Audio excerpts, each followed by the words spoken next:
Orang yang jujur dan bersih hatinya selalu memiliki masa depan. Karena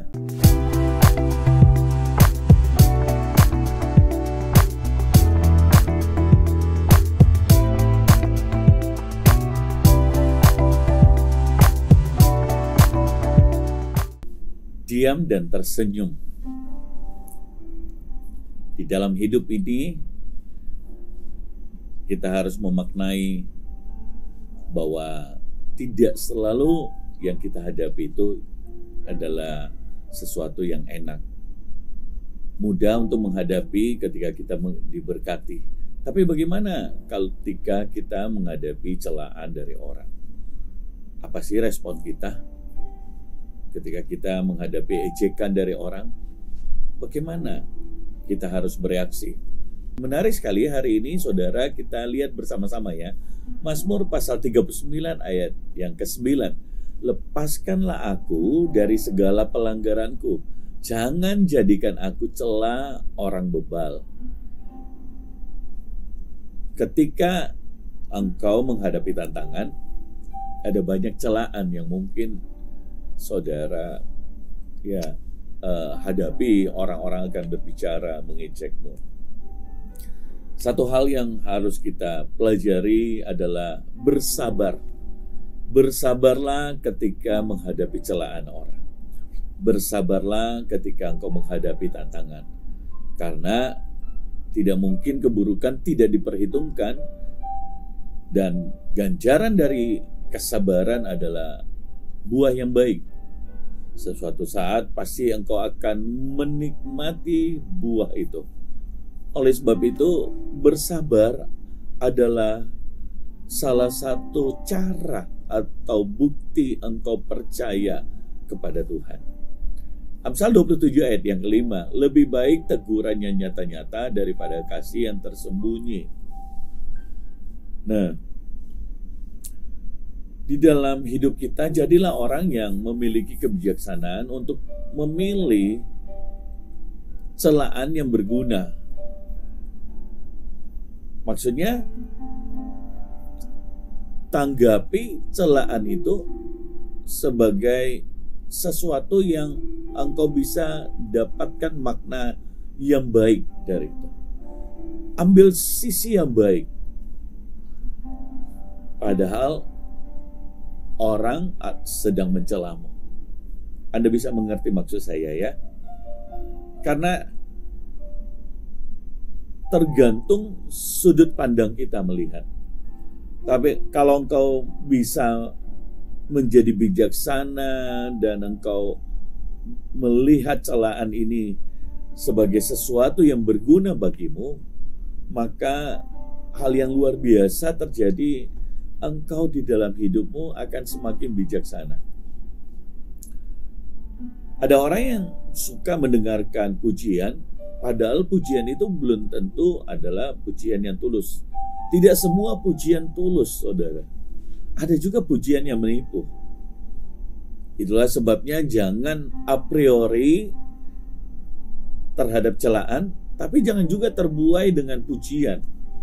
Sebab keduanya ini bisa berjalan secara paradoks.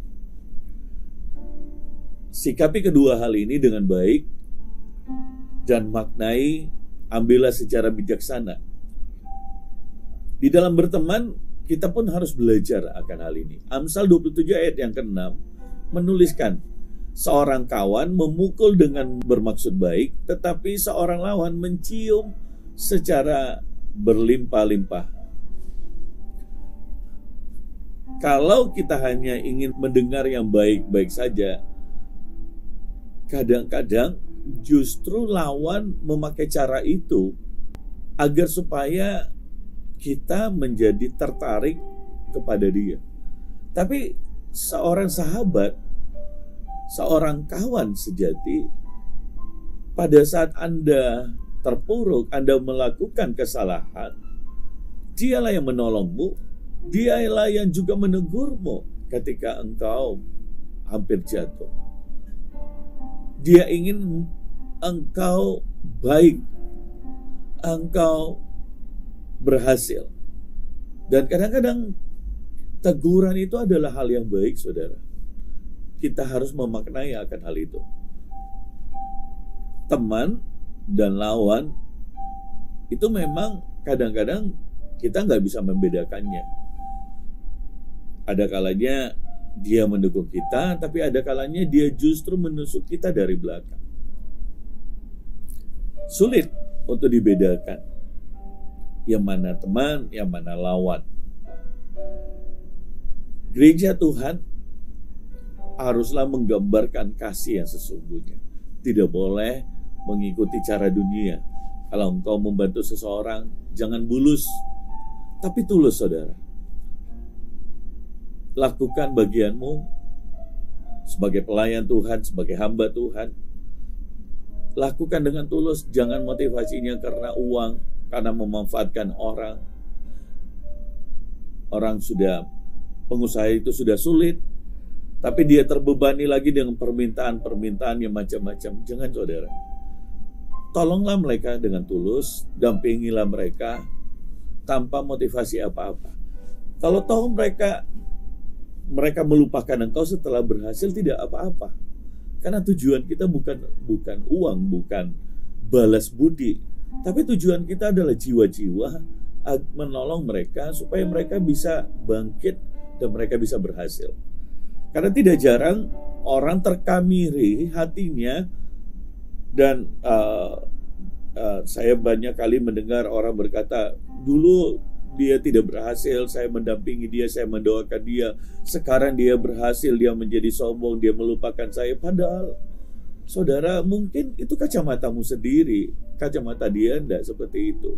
Penting sekali sebagai pelayan Tuhan, hati kita ini mesti bersih, hati kita ini mesti tulus ketika melayani. Nah, kitalah yang harus membersihkan itu, supaya gereja Tuhan itu menjadi gambaran bahwa Anda adalah sahabat-sahabatnya. Ketika orang datang ke gereja, orang bisa melihat gambaran, oh ternyata gereja adalah tempat yang berbeda.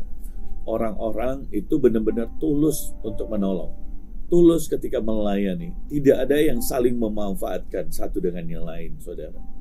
Mazmur 102 ayat 9, sepanjang hari aku dicela oleh musuh-musuhku, orang-orang yang mempermainkan aku menyumpah dengan menyebut namaku. Dia dipermainkan oleh banyak orang. Ini firman Tuhan. Daud menulis. Jadi, kalau kita punya masalah, berhati-hatilah dalam berbagi masalahmu. Jangan kepada semua orang. Karena tidak semua teman ingin melihat kita tersenyum. Tapi teman yang baik adalah teman yang ingin melihat engkau tersenyum. Itu teman yang baik.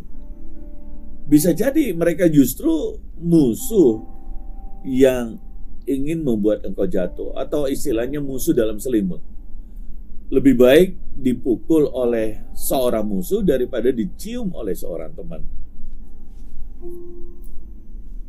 Apakah Anda pernah mengalami dikecewakan oleh temanmu, saudara? Ada banyak kisah di dalam anak-anak muda, pacarnya direbut oleh temannya sendiri. Padahal dia sudah berpacaran sangat lama. Saudara, ada banyak kisah di luar sana, suaminya direbut oleh sahabatnya sendiri. Padahal itu adalah sahabat yang terbaik. Kenapa? Karena dia curhat tentang keadaan suaminya. Dan akhirnya temannya bisa melihat kelemahan-kelemahan suaminya, kelemahan-kelemahan pacarnya, saudara. Nah, berhati-hatilah di dalam mengungkapkan masalah saudara. Kalau saudara ingin bercerita sesuatu, datanglah kepada gembalamu, karena mereka adalah hamba-hamba Tuhan yang dipercaya. Saya percaya engkau akan temukan gereja yang dimana engkau bisa dimentorin, digembalakan, engkau bisa cerita akan masalah saudara, dan dengan begitu engkau juga bisa menemukan orang yang saudara bisa sharing dengan tepat.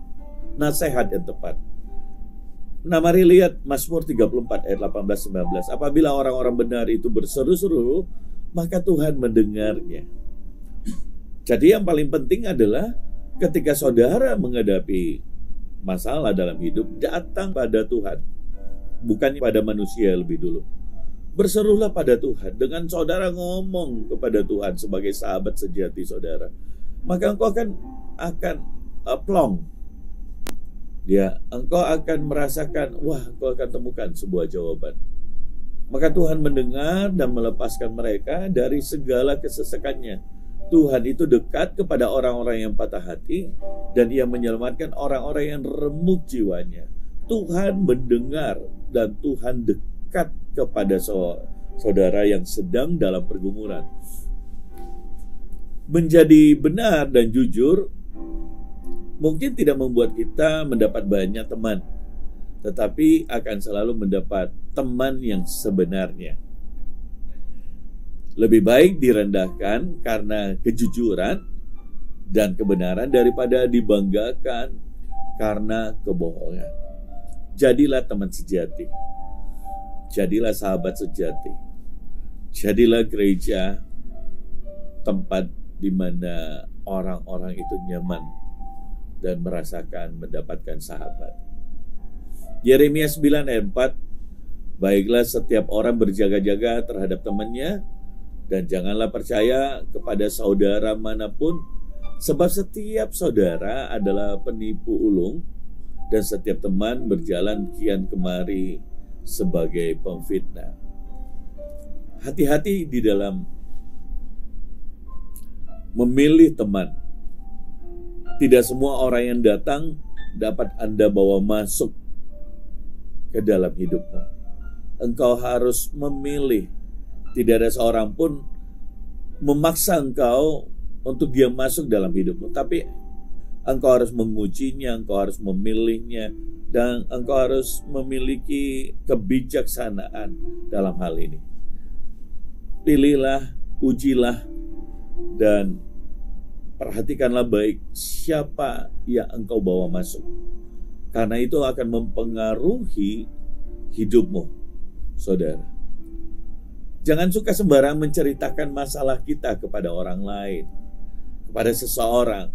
Karena tidak semua masalah mesti diceritakan. Dan tidak semua teman dekat itu bisa dipercaya. Temukan teman sejati itu. Terlebih Tuhan adalah sahabat sejatimu. Amsal 23 ayat 15 dan 16. Hai anakku, jika hatimu bijak, hatiku juga bersukacita. Jiwaku bersukacita kalau bibirmu mengatakan yang jujur. Jadi, mari kita lihat ayat ini. Yang pertama, hatimu bijak. Yang kedua, hatiku bersukacita. Jiwa bersukaria, bibirmu mengatakan yang jujur. 4 hal ini adalah pedoman ketika kita hidup. Kalau kau melakukan 4 hal ini, maka engkau menjadi anak-anak Tuhan yang menjadi berkat bagi banyak orang, saudara. Kejujuran akan memerdekakan hidup kita. Dan orang yang jujur hidupnya tanpa ketakutan dan kekhawatiran. Mungkin sekalipun musuh ada di depan matanya, mereka tidak akan pernah terpengaruh sebab hidupnya penuh dengan ketulusan. Sekalipun orang mengecewakan dia, dia akan tetap bersukacita karena hidupnya penuh dengan ketulusan. Dia minimal belajar bahwa orang itu sesungguhnya bukan teman sejati. Jadi dia nggak perlu marah dan kecewa. Biarkan ketulusan hatimu terus tergambar. Karena itu seperti filter, dan engkau akan melihat siapa teman sejati yang ada di sekitarmu. Amsal 23 ayat 17-18. Janganlah hatimu iri kepada orang-orang yang berdosa. tetapi takutlah akan Tuhan senantiasa, karena masa depan sungguh ada dan harapanmu tidak pernah hilang. Wow. Masa depan Anda tidak pernah hilang. Jagalah terus. Orang yang jujur dan bersih hatinya selalu memiliki masa depan, karena mereka hidup dalam ketaatan dan takut akan Tuhan.